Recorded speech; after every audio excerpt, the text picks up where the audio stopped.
స్లోగా ఫోన్స్ అన్నీ బ్లాక్ జేయడం జరిగింది. వాట్సాప్ బ్లాక్ జేస్తున్నాడు. ఇన్‌స్టా, ఫేస్‌బుక్ అన్నిట్లో బ్లాక్ చేశాడు. మాట్లాడడం మానేసాడు. ఇప్పుడు లాస్ట్ 10 డేస్ నుంచి మాట్లాడట్లేదు. ఆమె ఒకసారేమో వదిలేసి ఎళ్ళిపో అంటది. ఒకసారి మనీ తీసుకో అంటది. అంటే ఎమోషనల్‌గా కనెక్ట్ అయ్యామంటది. మరి మేమేంటి అంటాను. అంటే రాజ్ నీతో హ్యాపీగా లేడు. నాతో హ్యాపీగా ఉన్నాడు అంటుంది. ఐ మీన్ నన్ను చంపేస్తాను రాజు నుంచి విడిపోకపోతే అన్నప్పుడు మరి అది జరుగుతది గదా! నేను ఆవిడతోని రిలేషన్‌షిప్‌లో ఒకప్పుడు ఉన్న మాట నిజమండి. అస్సలు అబద్ధం కాదు. 16, 17 ఆ తర్వాత నుంచే మా ఇద్దరికి ఎటువంటి శారీరక సంబంధం కానీ ఏమీ లేదండి.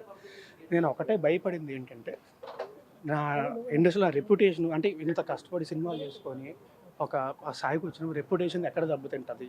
ఏంటి? అండ్ ఆమె ఎప్పుడు కూడా ప్రతిదానికి బెదిరిస్తా ఉండేది, ఇచ్చేస్తా ఉండేది. సో, పచ్చిగా చెప్పాలంటే మూసుకొని కూర్చున్నానండి. రెప్యుటేషన్ ఎక్కడ దెబ్బతింటదని భయంతోని. అది నిజం.